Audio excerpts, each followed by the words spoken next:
Muchas gracias, Irache. Gracias por tu presentación. A ver si me hago con esto.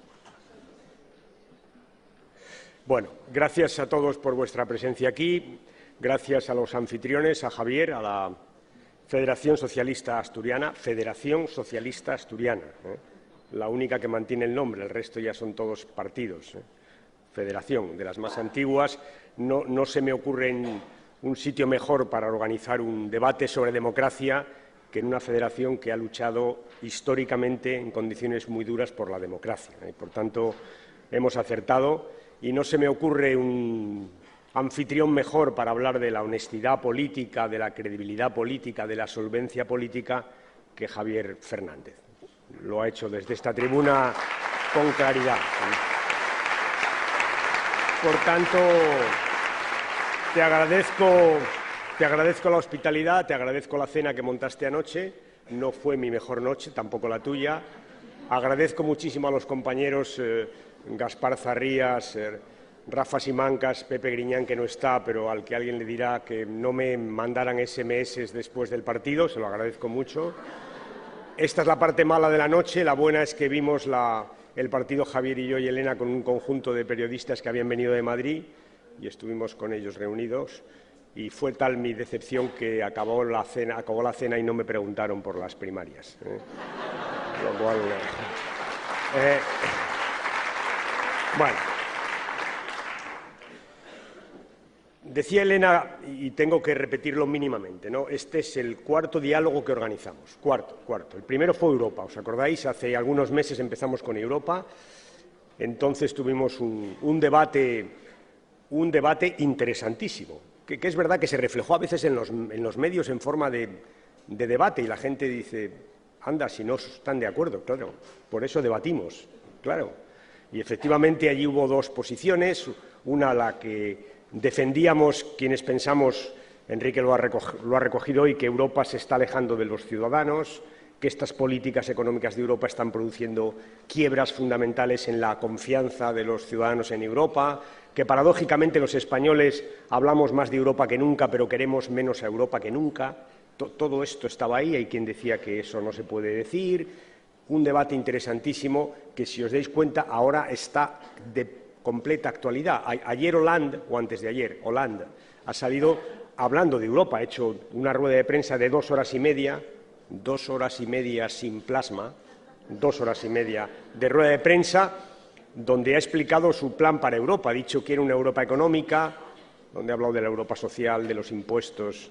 Quiero plan de empleo juvenil. Hollande, su segundo elemento de la nueva Europa es el plan de empleo para jóvenes. Ha hablado de la energía, en tercer lugar, y finalmente ha hablado de la política y ha dicho llegaré tan lejos como Alemania quiera. Un programa para Europa atractivo que trata de salir al paso de eso que denunciamos hace unos meses y que forma parte del análisis que estamos haciendo y de la realidad que estamos tratando de utilizar para construir un nuevo proyecto político. Después hablamos de crecimiento y de empleo. Anoche uno de los periodistas, cuando marcó el gol el Madrid, le dije que yo lo había dicho antes de que el gol entrara, y es verdad que lo dije. Dije gol y fue gol, ¿no? Traté de hacer valer mi experiencia futbolística y el tipo, que es del Barça y me estará escuchando, me respondió: esto es como lo del crecimiento, que tú lo dijiste primero pero nadie se lo ha acabado de creer. Y es verdad, hablamos de crecimiento, ¿os acordáis? Crecimiento y empleo. Tuvimos que adelantar una buena parte de nuestras propuestas porque llegó una EPA con 6 millones de desempleados. Y dijimos, no es posible que no pase nada. Y todo apuntaba a que no iba a pasar nada. Salió el Gobierno y parecía que no había pasado nada. Tuvimos que hacer una propuesta y es verdad que se ha lanzado el debate, han salido los sindicatos. Bueno, ahí estamos hablando de empleo y de crecimiento después de una conferencia, un diálogo como este. Y hablamos de política fiscal en Extremadura y lo que hicimos fue decirles a los españoles una cosa que es una verdad como un templo, y es que tenemos que decidir o recortes sociales o reformas fiscales. Que esa es la decisión. Si queremos mantener nuestro Estado social, tenemos que hacer una profunda reforma fiscal que busque dinero, porque lo hay, y que trate de repartir la crisis o los esfuerzos de la crisis de forma justa. Esto es lo que Javier llama el pacto de rentas y me dice que lo expliquemos una y otra vez. Todos los españoles saben hoy, todos saben que hay que hacer esfuerzos. El problema es quién hace los esfuerzos y cuántos esfuerzos hace cada quien. Y nosotros lo que les decimos al Gobierno es hay que hablar de eso, hay que buscar una salida pactada de la crisis que reparta los esfuerzos y que a todo el mundo le obliga a algo, pero le obligue más al que más tiene, que en este momento es el que menos está haciendo. Este es el debate económico. Bueno, si os digo esto es porque quiero enmarcar este diálogo en una serie de diálogos que estamos haciendo para hacer un proyecto nuevo en la línea de lo que se señalaba en la apasionante que me ha parecido mes anterior, porque lo ha sido. Ha habido 4 magníficas intervenciones. Este es el cuarto, habrá alguno más. En conjunto tratamos de atender los grandes temas que tiene el país y de hacer un proyecto, los elementos básicos de un nuevo proyecto político, que creo que esa es la base para recuperar la confianza de la gente. Lo ha dicho Javier desde aquí. Tener un proyecto político nuevo que ofrecer, que parta del reconocimiento de los errores, del análisis profundo de lo que está pasando y que no olvide nuestros valores y nuestros principios, porque esos son inmutables si queremos seguir siendo el Partido Socialista Obrero Español. Y queremos, compañeros y compañeras, claro que queremos. Este es el proceso. Y por eso hoy toca democracia, porque es verdad, lo ha dicho Amelia, lo ha dicho Enrique, lo ha dicho Toni, Ignacio con sus matices. Queremos hablar de democracia porque es verdad que la democracia en este momento tiene un cuestionamiento real, muy serio, muy profundo. Y lo primero que quiero agradecer es, agradecer a Ramón su trabajo. Lo ha hecho Elena, ha hecho un trabajo fantástico. Creo que lo ha pasado bien, Ramón, lo ha pasado bien, que se ha divertido y la prueba es la mesa que ha habido ahí. Os he visto a todos y supongo que os pasaba lo que a mí, es que yo hubiera contestado a cada uno de los compañeros y hubiera polemizado con ellos, con algunos más que con otros, pero con todos hubiera polemizado. Sabéis, estaban hablando de política, que es lo nuestro, Javier, de política. Así que, Ramón, te agradezco el trabajo. Es magnífico el documento, magnífico. Lo único que tengo que resaltar es que lo has pasado bien, estoy convencido, y se te ha notado en las discusiones que hemos tenido. Un buen documento para hablar del problema de la política, que es verdad que no viene de ahora. Se ha dicho aquí, no viene de ahora. No. Los problemas que estamos tratando ahora no son nuevos. No son nuevos. De hecho, si miráis la literatura política de los años 90 y del 2000, veréis muchos de estos problemas planteados. Lo que pasa es que es cierto que la crisis ha acelerado estos problemas, los ha magnificado. Y hoy tenemos una crisis política que es el resultado de una crisis económica y que lo que ha hecho ha sido catalizar nuestros defectos, amplificarlos. Es como si hubiéramos puesto una lupa gigantesca sobre un edificio que tiene problemas y nos hubiéramos dado cuenta que efectivamente tiene grietas. Y por tanto, la pregunta, la polémica aparente en la mesa de si hay que hacerlo muy a fondo, poco a fondo, muy deprisa, hay que hacerlo bastante deprisa y bastante a fondo, porque nuestra institucionalidad política tiene aluminosis. Tiene aluminosis. Eso no quiere decir que haya que tocar las vigas maestras, para nada. Tiene razón Ignacio, pero es verdad que hay que tomarse este tema muy en serio, porque es cierto que tiene problemas profundos, como se analiza en el papel que acabamos de ver. No es menor, no es menor que analicemos si existían o no, porque hay quien piensa en la derecha que basta con que acabe la crisis para que los problemas desaparezcan. Y nosotros sabemos que no, que para la izquierda no, porque, como decía Elena desde esta tribuna, nosotros necesitamos una democracia fuerte, que el socialismo solo es fuerte cuando la democracia es fuerte, y por tanto no nos vale salir de la crisis con una democracia lábil o débil, tenemos que salir con una democracia fuerte, y este es el debate que estamos teniendo en esto y en todo. Les decimos al Gobierno que, ojo, que estamos hablando de cuándo salimos de la crisis y de cómo salimos de la crisis. ¿Os acordáis de la reforma laboral? Como le decíamos al Gobierno, estáis cambiando las reglas del juego. Bueno, ahora han hecho la educativa, ayer.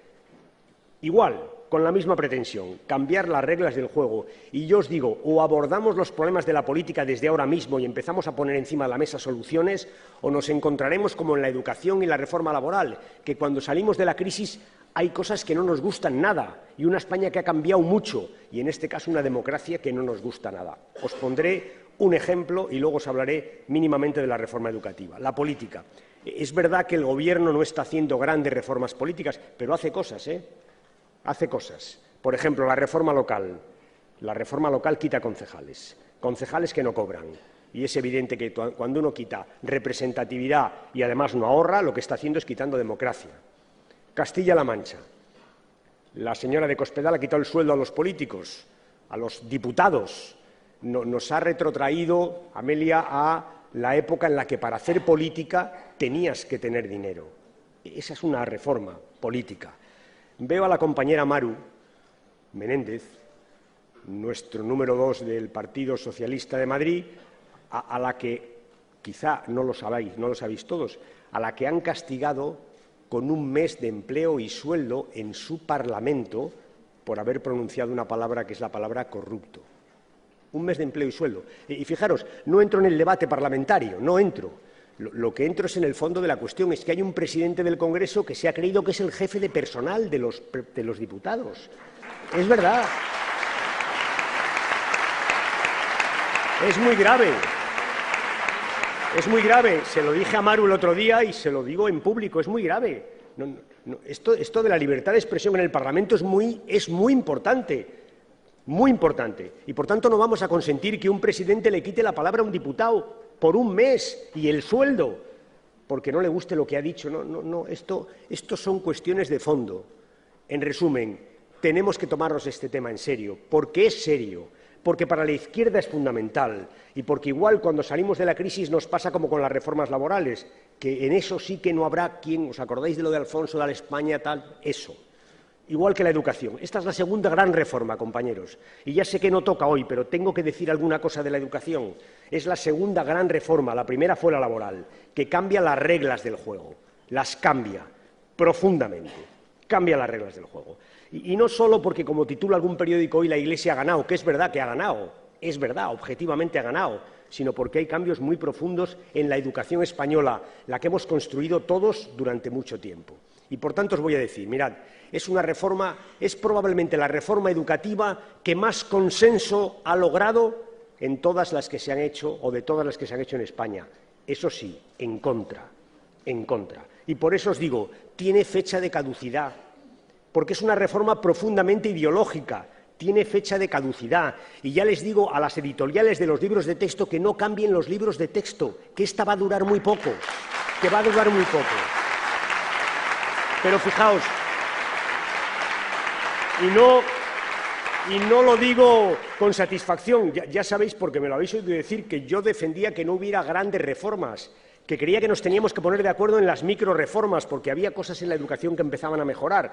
Lo peor de todo es que van a poner patas arriba el sistema con una reforma profundamente ideológica que cualquier gobierno, cualquiera, va a parar dentro de muy poco tiempo. Esto es lo peor, que no tiene más que consensos en contra. Y es verdad que la Iglesia ha ganado, es verdad.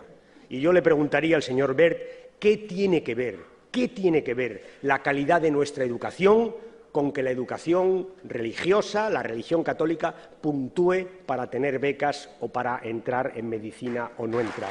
¿Qué tiene que ver?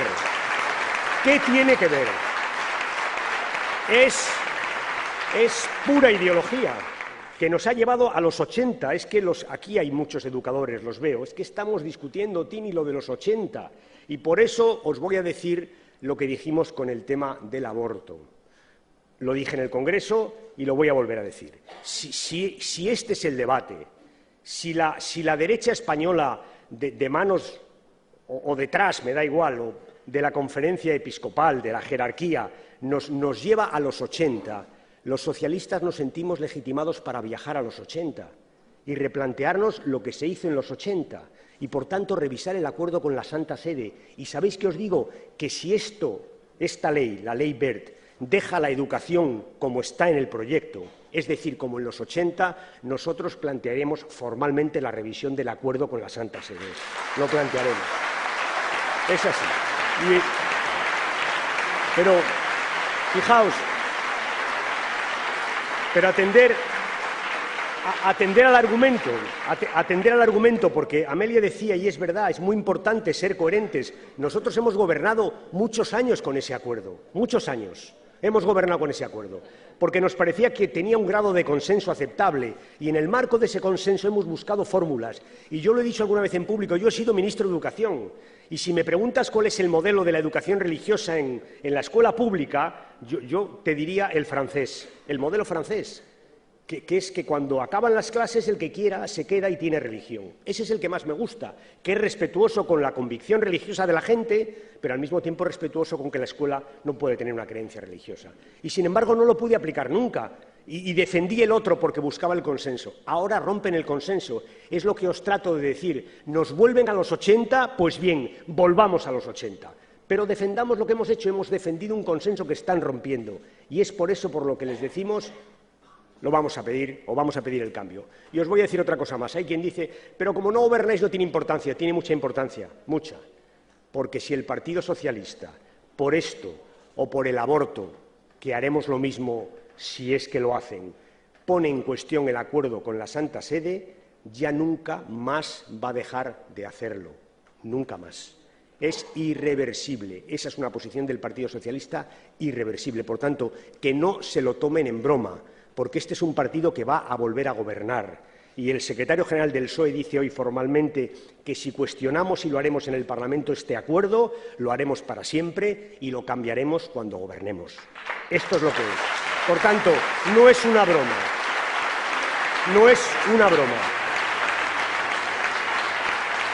No es ni una broma ni una pataleta. No es una broma, es una cosa muy profunda, que tiene que ver con valores, con principios, con las reglas de la democracia, con la reforma laboral, con esta reforma educativa que segrega. Veréis, me estoy extendiendo, no tenía que hablar de educación, ¿verdad, Elena? Ya me está regañando. Pero me vais a dejar un minuto, es que es muy importante, es tan importante como la reforma laboral. Veréis, hay dos modelos educativos, dos. Hay un modelo que cuando un alumno tiene problemas busca resolverlos y que continúe cuanto más tiempo mejor en la escuela. Y hay otro modelo que cuando un alumno tiene problemas le segrega y le aparta. Dicen que para que los que no tienen problemas progresen. Es falso, pero dicen eso. Son dos modelos alternativos. El modelo que se preocupa porque la gente llegue tan lejos como pueda y el modelo que se preocupa por segregar a la gente cuanto antes mejor. Este es el fondo de la cuestión. Este es el debate. El nuestro es el primero. El nuestro es el primero. Y ellos quieren poner el segundo, que es más barato. Y es verdad que subirán los datos escolares. Claro, habrá menos abandono temprano porque los habrán sacado antes de acuerdo con la ley. Todo esto tiene trucos, ¿sabéis? Este es el fondo del problema. El fondo del problema es si la escuela pública y la privada tienen las mismas oportunidades, derechos y obligaciones o no. Y esta ley cambia eso y beneficia a la privada frente a la pública. En resumen, el fondo del problema es la igualdad de oportunidades, que eso significa la defensa de la escuela pública y eso significa que no se segreguen en la escuela. La igualdad de oportunidades, que la gente llegue tan lejos como pueda y como quiera, no en función de lo que tienen sus padres, sino en función de su esfuerzo y de su inteligencia. Ese es el fondo de la cuestión y por eso decimos que no a esta ley. Y vuelvo a la política.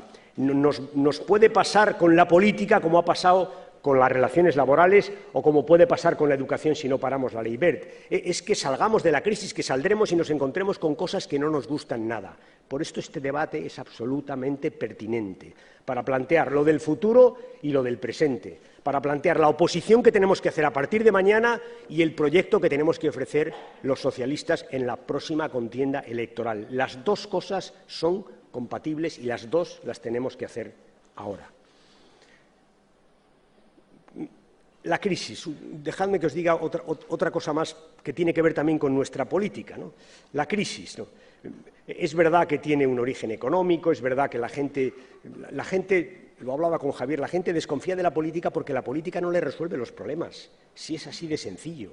Y cuando la política democrática no resuelve el problema de la gente, que es el empleo, pues la gente desconfía de la política y, por supuesto, de los políticos. Es así, de profundo, de difícil de resolver y, al mismo tiempo, de fácil de entender. Desconfían de la política porque la política no les resuelve sus problemas, porque la política democrática es mucho, pero también es utilidad, Es una forma de resolver los problemas de la gente. Este es nuestro problema. Y luego es verdad que hay cosas añadidas. Se imponen a la gente sacrificios que la gente ve que no van a ningún sitio. Se imponen sacrificios a algunos que no tienen nada que ver con la crisis, sino a otros. Todo esto es verdad.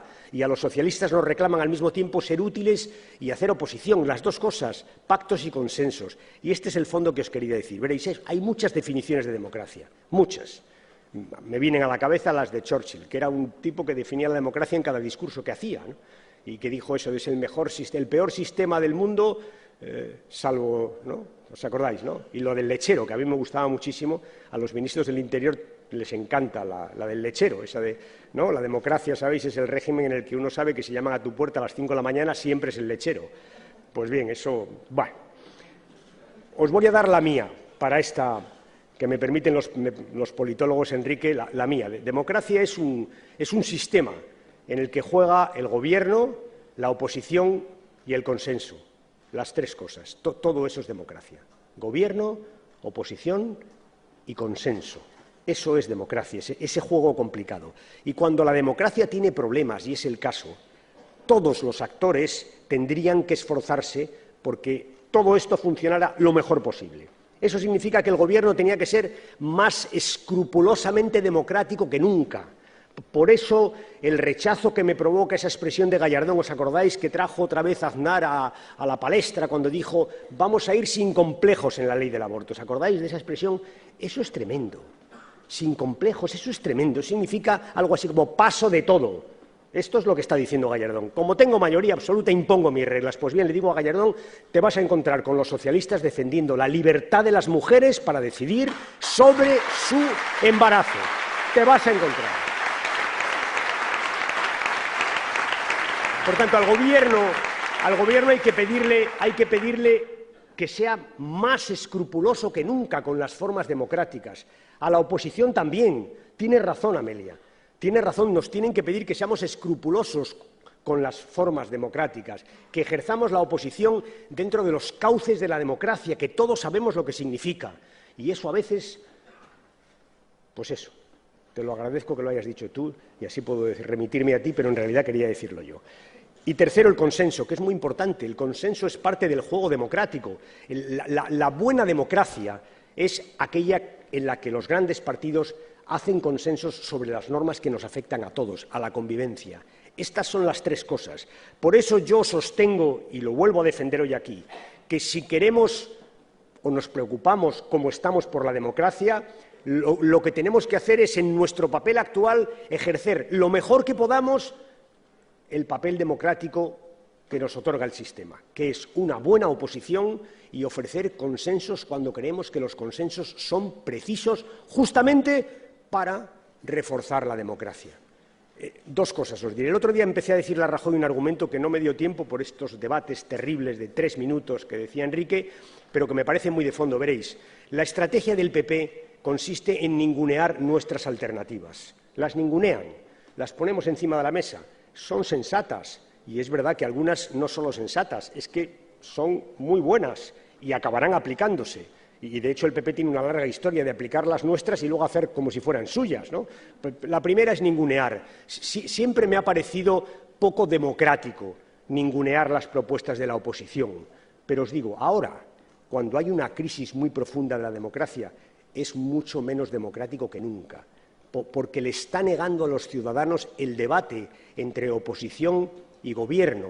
Es decir, el debate entre la realidad del que gobierna y la alternativa del que propone. Y ese debate es la esencia de la democracia. Y es ese debate el que permite a la gente tener optimismo, en este caso, si es que hay que cambiar, en el cambio. Por tanto, hay algo muy profundo en esto de, oiga, escúchenos. No tratamos los socialistas de que el gobierno nos haga más caso o menos. Tratamos simplemente de poner en valor que hay fórmulas distintas para salir de la crisis, porque eso, compañeros, eso refuerza también la democracia. Por eso hay que hacer todo eso y por eso tenemos que hacer esta alternativa para reforzar la democracia. ¿Dónde voy? Y termino con esta reflexión un tanto teórica, pero que tiene un fundamento de fondo. Voy a que cuando uno está preocupado por la democracia, lo que tiene que hacer es practicar la mejor democracia todos los días, en su tarea, exigírsela al Gobierno, llevarlo a cabo como oposición y formular consensos cuando estos consensos forman parte del núcleo esencial de la democracia. Eso es lo que vamos a hacer y lo que vamos a mantener durante los próximos años. Voy a las propuestas rapidísimamente. Veréis, en las propuestas que hemos hecho, que vamos a discutir estos días, yo creo que hay 3 grandes objetivos y un instrumento. Los objetivos se han mencionado ya. El primero es transparencia, el segundo es participación y el tercero es una cosa que se llama dación de cuentas. Dación de cuentas. Las 3 cosas me parece que son los objetivos de esta reforma democrática que proponemos. Transparencia, participación y dación de cuentas. Y el instrumento que tenemos es la red, cualquiera que sea la forma de ejercer o de ejecutarlo, la red, esta fórmula, estas 1000 alternativas de comunicación directa con los ciudadanos que hoy tenemos al alcance de nuestra mano y que son un reto para la democracia y una fantástica oportunidad para la democracia, que los demócratas deberíamos utilizar hasta el final. Fantástica oportunidad. Transparencia, veréis, transparencia es la clave, es la mejor forma de prevenir y la mejor forma de perseguir y la mejor forma de curar. Transparencia de todo, transparencia de todos y transparencia todo el tiempo. Esa es nuestra posición. De todo, de todos y todo el tiempo. Eso es lo que vamos a defender. En una ley que, ya os digo, para que nadie se llame a engaño, vamos a intentar pactar con el Gobierno. Sería bueno que una ley de transparencia se pactara entre los 2 grandes partidos, uno gobierna y el otro va a gobernar. Sería muy bueno. Con el resto también, con todos. No estoy excluyendo a nadie, pero sería muy bueno. Ahora, repito, transparencia de todo, de todos y todo el tiempo. Esa es la fórmula que ofrecemos y está bien detallada y habla de partidos y habla de la Casa Real y habla también de la Iglesia, sin ánimo vindicativo, que nadie entienda que estamos... no, simplemente porque tiene fondos públicos, ¿no?, como los sindicatos y como los partidos y como las asociaciones que se nutren de fondos públicos. Segundo, participación. Y la participación es clave. Dentro y fuera de nuestro partido, la participación es clave. Lo han dicho los ponentes, no voy a insistir. Nosotros tenemos distintas ofertas. Yo os voy a recordar aquí una que me parece fundamental porque supone un compromiso parlamentario que afecta a Soraya, que está tomando buena nota. Vamos a ver, en el papel que estamos discutiendo hemos dicho que vamos a proponer una ley de participación. La vamos a hacer y la vamos a llevar al Parlamento antes de que acabe el año. Una ley de participación, donde tenemos 3 ámbitos a desarrollar. Uno, se ha dicho aquí, la participación en el Congreso y en el Senado, que hay que impulsarla sin miedo. Hemos hablado, ¿os acordáis del escaño 351 en el Congreso? El escaño 351 es una forma de describir las muchas maneras que tenemos de incorporar a la gente a la tarea parlamentaria, de iniciativa, de crítica, de propuesta, y esta iniciativa, desde luego, tiene que ver con la iniciativa popular, pero tiene que ver también con las proposiciones no de ley, con las preguntas, con los informes. Todo eso es Parlamento abierto, Congreso y Senado. Algunas comunidades autónomas, veo aquí a Mario, ya lo tienen en sus estatutos de autonomía. Segundo, la iniciativa popular, que vamos a estimular y a potenciar de 1000 maneras, que es verdad que es una buena fórmula para que la gente haga propuestas, iniciativa que deben ser defendidas en el Parlamento por aquel que las hace. No por el Parlamento, o por el Congreso, o por el grupo parlamentario, no, por quien las hace. Iniciativa que hay que, entre otras cosas, facilitar. Creo que es así, la Constitución dice 500.000 firmas, ¿no, Ramón? No puede ser, es una barbaridad. Aparte de que hay que facilitar que la gente las consiga, tiene que ser la mitad o menos de la mitad, por tanto hay que cambiar la Constitución, que, por cierto, hay que cambiar la Constitución, compañeros, con medida, con mesura, pero hay que cambiarla. Y tercero, el tercer sector. Ese tercer sector que se está consolidando, que es una forma de participación social que nos es especialmente querida y que vamos a recoger en la ley. Por tanto, una ley que va a estimular la participación en el Parlamento, que va a estimular las iniciativas populares en materia legal y que va a estimular el tercer sector y que presentaremos a final de año, porque creemos que al margen de las reformas de fondo que hay que hacer, hay también que tomar decisiones ya, en este momento, que impiden o que tienen que impedir que el Gobierno siga deteriorando la calidad de nuestra democracia. Y, finalmente, es verdad que para hacer muchas de estas cosas hace falta consenso. Hace falta consenso. Para otras no, para las que afectan a nuestra casa no hace falta consenso. Bueno, lo retiro. Hace falta el más difícil de los consensos, que es el nuestro, el interno. ¿Os acordáis? Fue en Sevilla donde dije lo de cambio y unidad. Pues eso, no es fácil. Pero, compañeros, lo tenemos que hacer.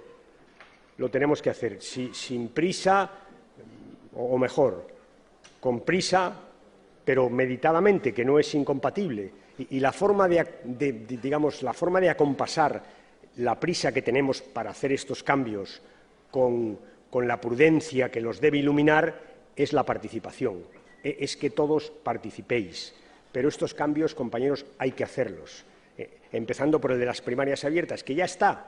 Lo digo porque me preguntan una y otra vez, ¿habrá primarias abiertas? Que sí, que eso lo decidimos en Sevilla. En Sevilla decidimos que había primarias abiertas, entre otras cosas, porque lo propuso el que resultó ser secretario general elegido en aquel Congreso. Primarias abiertas.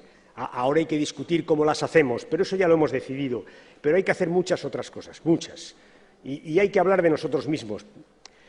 Toni, que nos ha dado algunos consejos bien interesantes, ha dicho una cosa de las causas y la casa, que voy a recoger para acabar ya mi intervención. Yo creo que el partido tiene que reflexionar, y lo está haciendo intensamente, sobre cómo nos elegimos. Esto es muy importante. Siempre hemos sido los más democráticos y vamos a seguir siéndolos, entre otras cosas porque nuestro electorado nos lo exige.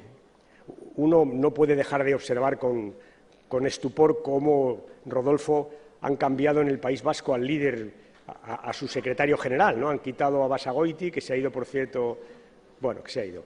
Han quitado a Basagoiti y han puesto a Arantxa Quiroga, se llama, ¿no? Y lo han hecho en una cenita, ¿no? Es verdad que han dicho luego, igual lo llevamos después a una asamblea. Esto nosotros, compañeros, no lo vamos a hacer nunca. Entre otras cosas porque nuestros militantes no lo perdonarían y harían bien. Yo sería el primero en romper el carné si alguien me impusiera a mi secretario general, y, en segundo lugar, porque nuestro electorado tampoco nos lo perdonaría. Por tanto, esto de que ellos no lo hagan no nos vale, ¿sabéis? ¿No? Otra cosa es que queramos que lo hagan también y que sería bueno para la democracia que todo el mundo eligiera, pero no, nosotros a lo nuestro. Lo nuestro es seguir cambiando, mejorando la participación, pero, repito, lo más importante, lo de dentro lo es mucho, que nadie me entienda mal, es lo de fuera, lo de fuera. Lo importante de las casas del pueblo no es solo cómo las hacemos habitables, es cómo las hacemos atractivas. Y lo importante de las puertas de las casas del pueblo no es abrirlas para que entre la gente, que lo es abrirlas para que la gente salga, que esto es mucho más importante. Esto es lo que tenemos que discutir, y sobre esto hay muchas propuestas que conviene revisar. En resumen, esperamos todos mucho de este día, desde luego yo el primero. Creo que este diálogo se inscribe en un cambio profundo que le estamos dando a nuestro proyecto político, también a nuestro proyecto político interno, y espero que todo salga bien y que hagamos no una revolución, sino lo más revolucionario que se puede hacer en este momento, que es justamente una evolución inteligente, pero cambios para hacer frente a la luminosis que tiene nuestra institución, nuestras instituciones, y también a las dificultades que tiene nuestro partido. Y termino ya diciendo una cosa, antes de que se me olvide. Sí, os lo confieso, algunas de estas cosas no las habíamos propuesto antes, y es justamente por eso por lo que lo vamos a hacer ahora. Gracias, compañeros, y gracias, compañeras.